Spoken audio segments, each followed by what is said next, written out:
The second best place I've ever had it is in Japan. All right, cheers. Cheers, mate. Welcome, Darren. Cheers, thank you. So you're just back from Sea Sessions. Yeah. How was that? It was brilliant, man.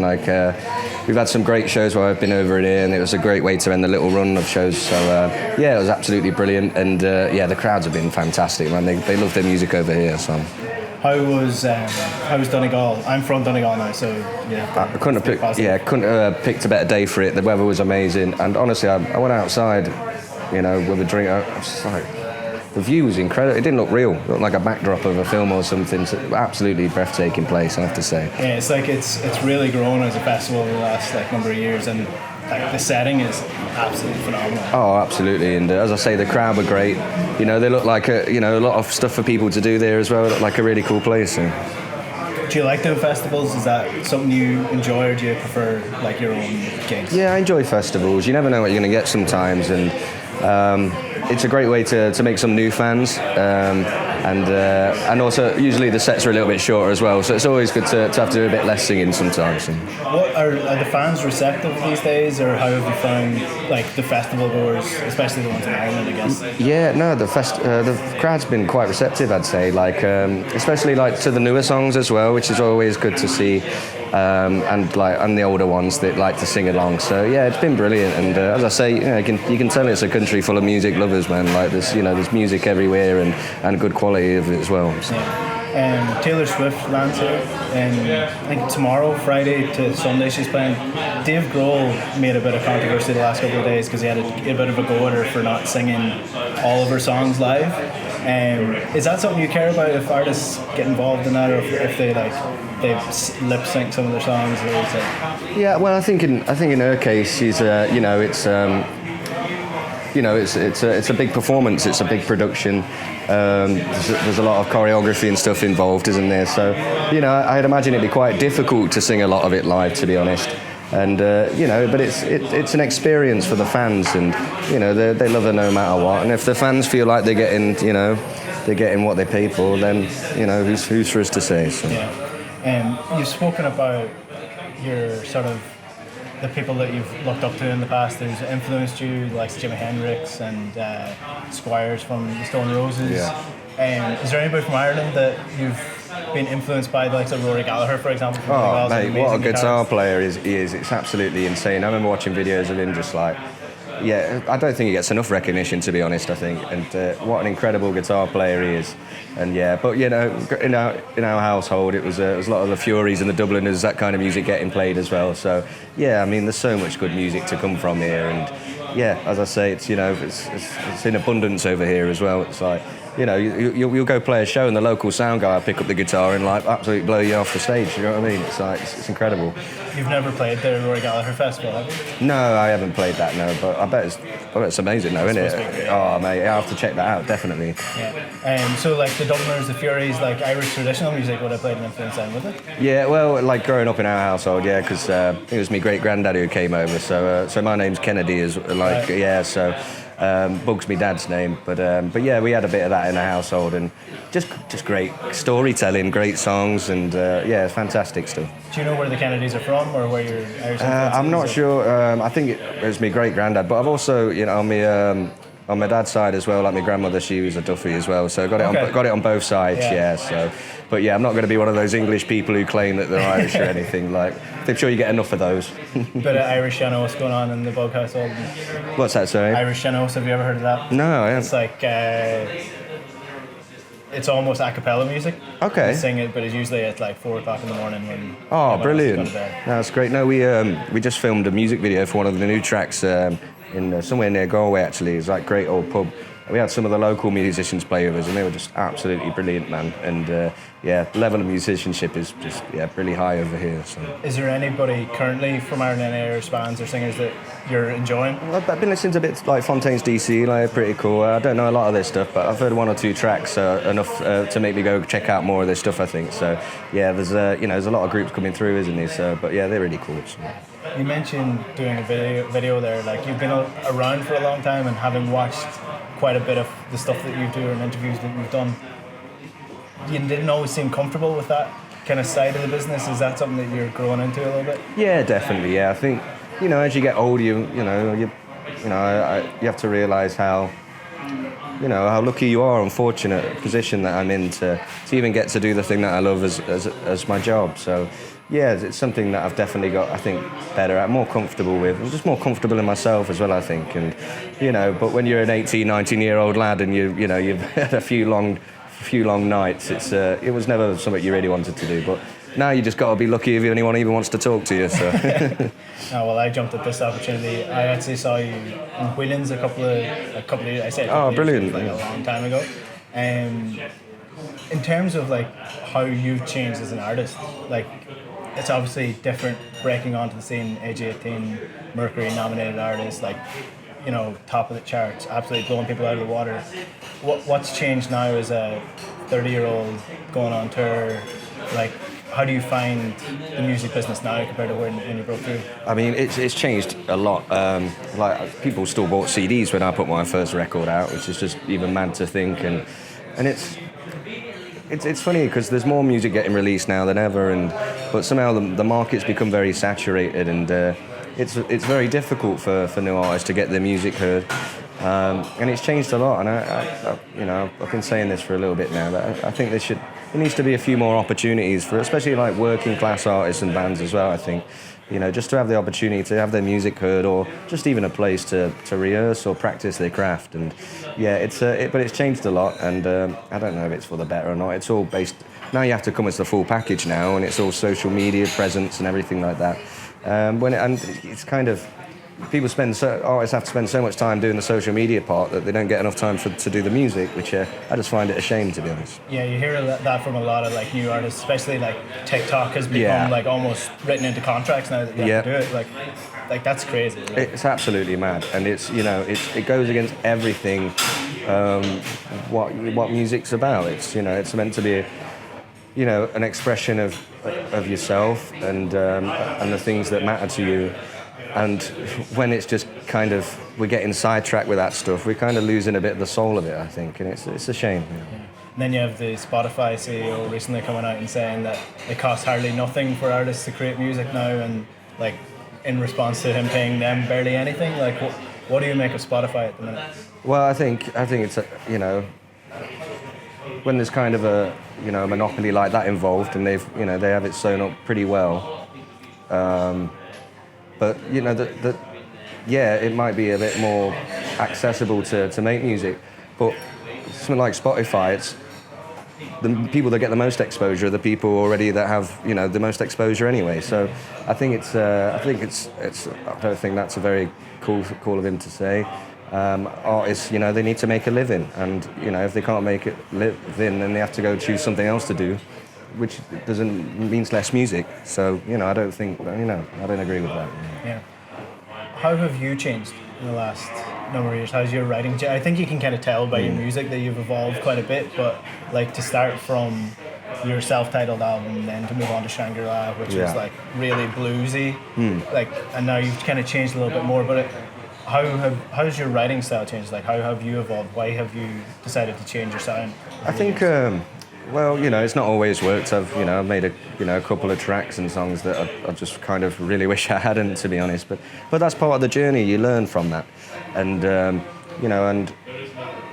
really happy with the latest record I've done, and if what I had to go through to get to where I am now, then so be it. I feel a bit more comfortable. I think when you're younger, you don't take things as seriously, and whereas now it's like, as I said before, it's what I do, and so I like to put a lot of time and effort into it, a lot more than I did back in the day, I think, and I've been very lucky to work with some great people as well, which is always inspiring. Yeah.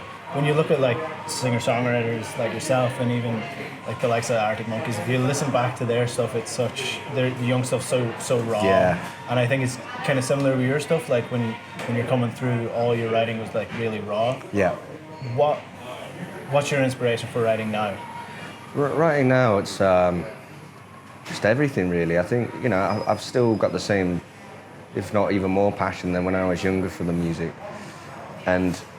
I think, if anything, like my kind of taste has grown as well, which I think always helps. And I believe in listening to all kinds of music. I think the more styles you learn on your instrument open new doors. And like in lockdown, for example, I was working on classical and flamenco music. Still unachievable goals in my eyes, but it's something that even if you just learn one thing, it can just open a whole new doorway to a new song or a new path that you never knew existed. That was for like a Brazilian football documentary or something? Yeah, Ronaldinho, the Brazilian football player. I did the soundtrack for his stuff, and yeah, it was like learning the guitar all over again. There was like different rhythms and shapes that I didn't even know, but that's what's exciting. It's like you're always learning, and it's funny. It's like when you're younger, you think you know it all, and like you have this cockiness about you. But the more you learn, the more you realise how little you know. So it's it's always inspiring to learn different styles. Yeah. You kind of need that confidence at the start, though. Like if you're too modest coming through, like I don't think you make as much. You need that. Well, for me, some people you might even call it arrogance or self-belief, but for me, it's like it was either that or nothing. I didn't have much growing up, and I didn't really give myself a safety net. I didn't really have one, so it was like I have to do this more than it was out of necessity than a want, I think. So you mentioned COVID there. How did you find the lockdown as an artist? Well, I think I'm a little bit introverted myself, so it was okay for me. Don't have to tell me twice to stay inside and to work on music. So it was, and it gave a break from touring. I was one of the very lucky ones. For a lot of, I feel so sorry for some of the artists that were on their way up and just kind of had that rug pulled from beneath them in a way. And yeah, I was one of the lucky ones. I had the project, the Ronaldinho project, to keep me going, and it was a bit of a needed break from touring as well, I think. I've been to a couple of gigs since COVID, and the fans and the crowd seem a little bit different to what they used to be. I don't know. Have you noticed that as a singer on stage? Are the crowds different since lockdown ended? I know it was a long time. They were. I think at the beginning. I think it's got a bit better now. I think a little bit. But yeah, they were. It was a bit odd. I remember we played a festival somewhere, and we were like 5 minutes before we went on stage, and there was no one. There was no one there. I'm like, what's going on? And then like as soon as we went on, everyone came. And it was just so strange that there was still that fear in the air, and it definitely But I think again, it made us appreciate it as the artist to be back out, and I think the audiences appreciated it as well. So. Yeah. I mentioned I was at your gig in Whelan's. I think I was in college at the time. I can't remember what album you were on at that point, but it was like a real acoustic gig. I think there was only about 150 people there max, and you started taking requests at one point. And somebody requested Kitchen Table. And at the time you were like, geez, I haven't been asked that in ages, like I barely remember it. Yeah, I've been asked it twice or in this last 5 days. Like, I don't know if it's like a song over here that people like, but it's incredibly difficult to sing for me, and it's in such a weird guitar. We don't have enough guitars. Like, if I had any more guitars, it'd just be a nightmare. And it's in such a weird tuning. Because at the time I was kind of experimenting, like I was listening to a lot of John Martin and Nick Drake, and they used a lot of like kind of similar tunings. So I was kind of a bit inspired by that and was playing around with that. And then like one of the strings I just tuned it up to it, so I don't even know what tuning it is, to be honest. And it's an odd one to pull off live for myself. Yeah. Do you find like when you do those sort of gigs and when you're taking requests that people would request a lot of the older, earlier, like some of the Shangri-La stuff mainly, or the Jake Bugg stuff for fans like myself? Like Shangri-La was probably the one that I listened to the most. Yeah. Because that came out during college, perfect time for me. So have you found that a lot of your fans will be kind of my age, older? Yeah, we still play the old stuff, and we love to. It's like, I always say, if people are coming to pay to see you, play the songs they want to hear, and if we know it and I've rehearsed it well enough and I feel confident in performing it, then yeah, of course I'll play it. But it's funny, in Donegal C sessions last night, there was, at the end of the set, there was a girl screaming for Simple As This. It was the first song we played of the set. She just wasn't there. She was like, I've already played it. So, yeah. Tell me about Zombieland then. That's your new single that's out now. It's really, really good. Thanks, man. It's very much a working man song. Yeah. Reflecting sort of the societal things now. Is that where you're sort of looking towards now? Sort of? Yeah, I think, on the last few records I experimented and tried to just do something a bit different where it didn't feel like you had such a responsibility to highlight such topics. But then eventually I felt like, you know, maybe I do have a bit of a responsibility, and you know, I think it's important to highlight the social injustices a lot of people are struggling with now, and because I see it affects people that, you know, I love and care about and I grew up with, and you know, and it makes me pretty angry, to be honest. And I think, you know, it's important to make people aware, and you know, people might say it's easy for me to say so, but as I say, it affects so many people that we all know. Yeah. Well, sometimes the best songs are written at the worst times. Yeah. I feel like we're in a pretty bad time at the minute, so... Well, that's it. And it's just like... it just feels like life isn't fair for a lot of people now. And, you know, if I can do something to just like... even if it's just to give them a bit of a distraction from their problems with music or whatever it is, then that's cool, you know. Yeah. In terms of your style of music, I feel like there's a lot more of a space for it now. Yeah. Whereas, like, even when you were coming through or when you broke through, like, you were almost the left field shout. Like, it was very dominated by boy bands at that point, and One Direction and all the X Factor people and stuff like that. I won't bring that up, don't worry. But, like, do you feel like there's more of a space now for individual artists, more indie style artists, to actually make a name for themselves, because it's not really dominated by pop stars anymore? No, it's, you know, it's great to see that there's you know, there's definitely alternatives out there, and it's, you know, it's good to see, you know, especially like working class artists coming through, playing instruments and writing songs. It's you know, it's inspiring for myself, you know, because it's, like when I was growing up, I hated everything that was on the radio, and it was kind of one of my reasonings for doing what I did. I just wanted to give people something different, and yeah, it's but now it's good to see there's a bit more like younger people coming through, like playing guitars and that, and I think hopefully it's only going to get better as well. So. Yeah, radio still hasn't improved. No. There's some all right, you know. There's some people that actually have a lot of consideration for you know, new artists and stuff like that, which is great to see. But yeah, it's such a shame that with the amount of different music that gets released every day, that we keep hearing the same stuff. You know, it's like it's not rocket science. Like, just play something a bit different. Yeah. You know? It's still algorithm based. Oh, and that's it. And like, it's just you know, and young people are, you know, exposed to it all the time. And I think, you know, I genuinely think that, you know, I think it's important to have music that helps you think. You know, I think music that helps you think is important. So, who are you listening to these days then? These days, where do I start? I listen to a bit of everything. Just recently discovered a new record. Well, it came out last year from a girl called Aura Kogan. And that's really cool. It's kind of like a country psychedelic sort of thing. But yeah, when I was making this, I was absolutely obsessed with the Bee Gees as well. Like, they've got so many records, and obviously flamenco. I mentioned Paco de Lucia. I'm obsessed. Probably watch his Barcelona concert once a month on YouTube with a few beers, sat at home. So yeah, just listening to as much different stuff as I can these days. Yeah.